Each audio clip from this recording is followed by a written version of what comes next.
When everything is going hunky-dory and you're smiling, having fun, and then all of a sudden you're reminded that this is Steins Gate Zero and things are supposed to be sad.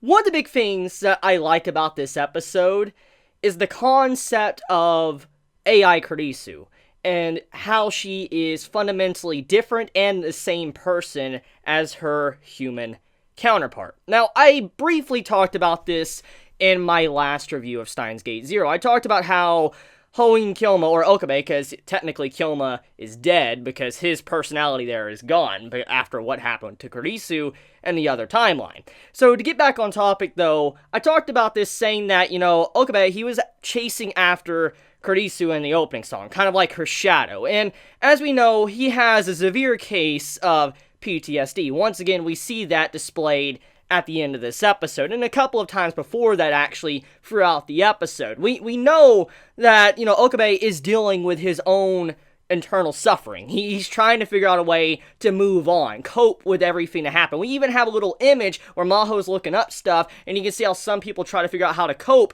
with, the loss. Someone they really cared about and they lost like that. And it's even worse because Okabe was the one that actually ended Kurisu's life. So it makes everything just hell of a lot worse for the man. But the thing is that with what I talked about in my last episode review, it's very apparent with this episode, and the issue is already starting to be tackled, which is something that I'm pretty surprised about. I figured that something like this would have been stretchable, but I'm not putting down or downplaying Steins Gate's writing by any means. I'm not doing that. I'm just surprised that it was willing to tackle this issue with, Okabe and how he was chasing after AI Kurisu and starting to fall into that trap of how most likely she could potentially be the same person. And so I like that element of this episode. It's exactly what I figured was going to happen. The man was going to continue to interact with her more and more, and eventually he was going to start kind of going back into his old self. For instance, Hoin Kyoma, he was going to start becoming that person again. And as he was getting closer and closer to become that person, reality, kicks back in. Maho wakes him up and is like, look, this is not the same Kurisu that you know and love. Even though she doesn't know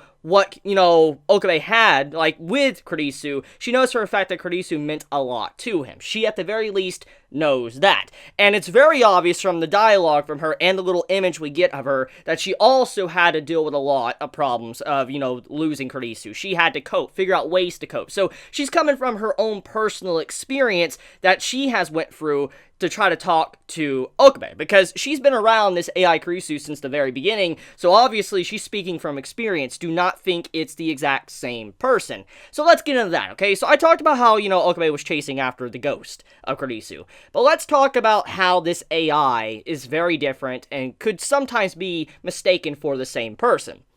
Now, a lot of concepts and theories out there I know of, if we were to make an AI and upload our subconsciousness to online or into a robot or whatever, another body, there's many that speculate that isn't technically the same person. That's what many would potentially say. Because if I was, let's just say, upload my entire mind, all my memories, everything, into a separate body, and let's say this body died, wouldn't that be me? The question is there's really not a definitive answer. There's many theories in the way you can look at this, but personally, my aspect or my viewpoint on this is that you're not the same person. Let me explain why.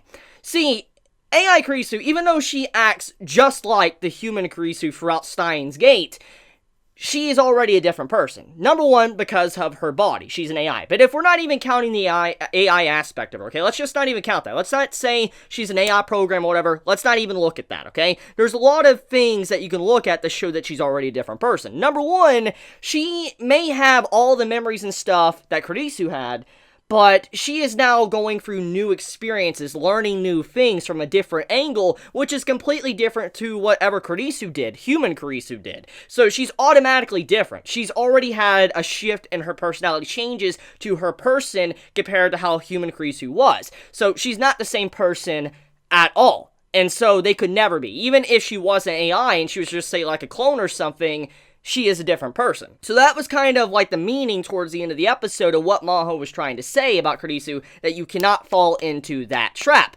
But at the same time, does that mean that you shouldn't, talk to AI Kurisu and try to connect with her? I don't think so. I think at the end of the day, if, Okabe can learn how to understand and accept the fact that Kurisu, the original, is dead and this is someone completely new, then I think he will be able to, in some way, overcome or cope with what he lost in the past.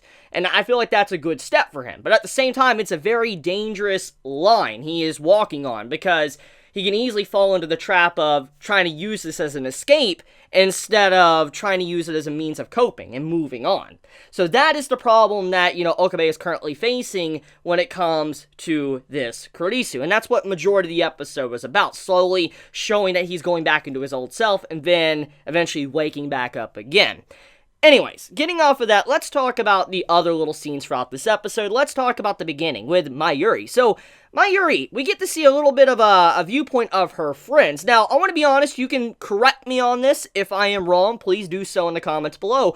But I believe that we've never really saw Mayuri's friends before. Like, we've seen the main cast of characters, but I don't believe we've ever actually seen Mayuri's hangout group when she used to go to, like, different places to go in Akihabara and all that. We never actually got to see her friends. Maybe in the visual novel. I haven't played the visual novel, the main original, but I don't know. I don't think they've ever been shown before. So this was our first true glimpse at, I think, Mayuri's friends in this episode, which kind of expands upon the world, because we heard about them quite a few times in the original Steins Gate. When we were watching the main series, Mayuri would go off and spend time with her friends and stuff, and that's clearly what's going on here. So I do like that, getting to see the people that Mayuri was constantly hanging out with that we never got to see before. It's something that may not be relatively important to the series or the end-game goal, but at the same time, it does make me appreciate the little details that are expanding upon Mayuri's character, which is something I do want to get into. It's very apparent from this series, Steins Gate Zero, the opening, ending song, and all of that, that Mayuri is going to have a very big role. I mean, just judging by the first episode, the opening sequence and all of that, when she was talking about, Okabe and all that, it's very clear she's very important. I mean, she was very important in the OG Steins Gate, except she was constantly dying, and, Okabe had to constantly, or Kilma, I could call him Kilma since it's technically that version of him, he was constantly chasing after Mayuri, trying to save her any way he possibly could. And it was more of getting to see Kurisu's character and how she was helping, Okabe along his path, trying to get him to be able to save Mayuri. And it's kind of like the exact opposite with Steins Gate Zero. Instead of, Okabe trying to save Mayuri and having Kurisu on the side helping him, now it's Mayuri helping him on the side while he's trying to save Kurisu. Well, technically he really can't, because he's not going to go back in the past. He does not want to. And if we're going by the information we got at the end of Steins Gate, the OG series, this Kilma is the one that's supposed to make the message for the past self to be able to go save Kurisu once again. So, because of that, we know for a fact that he's not really going to probably have a happy ending, which is very dark to think about it. That's some food for thought. Maybe I might make a separate video just discussing that entirely. But, getting back on topic, though, Mayuri's definitely going to be someone that's probably going to try to pull Okabe out of the darkness. That's what I see going on here, because she is someone that's been with him for a very long time. She has grown up with him. She's his childhood friend, which that is something I do want to mention. Mayuri, come on, man. Come on, my girl. Okay, look, I'm a Kurisu fan. I always ship Kurisu and, Okabe. I've always shipped them, but I do like Mayuri quite a bit. She's a good character, and getting to see this other side to her throughout Steins Gate Zero allows me to see more of her and kind of how she was, because she was always dead, usually. And seeing, how she called herself the childhood friend, I'm like, that's just flags right there. Like, you're basically saying that there's no way in hell you're ever going to be able to end up with, Okabe ever. Because childhood friends never win. They never win. I'm sorry to say it, but childhood friends, they never win in the romance department. Which moves into the next segment. Since I said that Mayuri is definitely going to be someone to help, Okabe cope, she seemed to get very upset multiple times throughout this episode, or previous episodes we saw her getting a little bit upset when, Okabe was, listening to the phone call and he was talking to Kurisu. Obviously, Mayuri got a little bit upset. Now, as I've already stated in my previous episode reviews, Mayuri's always been aware. She's been aware that something is off, something is missing. She knew stuff was going on throughout Steins Gate, the original series, and she talked about it, mentioned it quite a few times, but she didn't have a clear grasp on everything. She wasn't able to completely comprehend everything going down. And now we're getting to see how these elements are starting to play a big picture for this story, because she knows that Okabe had someone he liked, for instance, Kurisu. She's very aware of this, and she even mentions it in this episode that he obviously has someone he likes or cares about, and that's why, she says it's not possible for her to be with him, but it's very clear that she does love him quite a bit, and if she had the chance, she probably would be with him. But I think more along the lines of her, instead of her being jealous, because many might interpret, Mayuri running away at the end of the episode as jealousy, I think it's more along the lines of her being upset because she realizes that the Hoen Kyoma she once knew is no longer here, and he's just, like I said already in this video, chasing after a shadow that he can never really obtain or grab onto. So I feel like that's kind of why she ran off and was sad. I don't think it's because of petty jealousy. I don't think Mayuri's character is like that. I don't know. She just has never shown signs of being more of the drama queen, melodramatic and stuff. I don't know. That's just how I view her character. And also, when you look at the ending sequence of the episode, or the series of Steins Gate Zero, you see how she looks at Kyoma from a distance. She's always behind him watching him, which is kind of like she's seeing the back of this man that's always upset and gloomy, and it's really starting to wear her down. I think that's one of the main messages of this episode. So, let's talk about the, Suzuha stuff. So, Suzu, she had a big focus in this episode, and the way I interpret that scene with her, being tricked into coming to the Christmas party, was more along the lines of, like, a birthday party. Because, as we know, Suzu, she never really had a proper, childhood. From what we have heard so far, little details we've gotten, she never really had a proper upbringing. Obviously, she was loved by her father and mother, and everybody around her. I think she was treated with care, but she never had a proper childhood because of everything that happened in that timeline, or later on in this timeline. It's very dark, really bad. And because of that, I feel like this scene of the episode with her, being, tricked to come to the party was kind of like, the party that she always deserved, but she never could have. For instance, when, Daru, he's, leading her into the room and all that, it's kind of like a surprise birthday party, and then when she attacks her mother and all that, and she's like, she gets, all upset with herself, you can see with her facial expression, she realizes that her parents are trying to,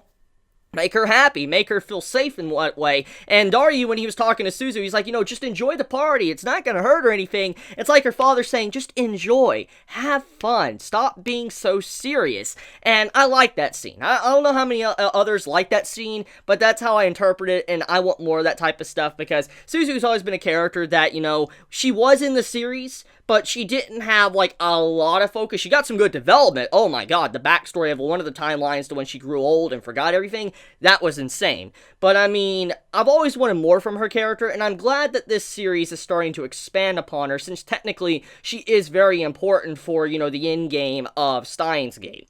So, anyways, let's talk about the little miscellaneous, and I guess I can wrap up this video. The scientist with Maho, oh my god.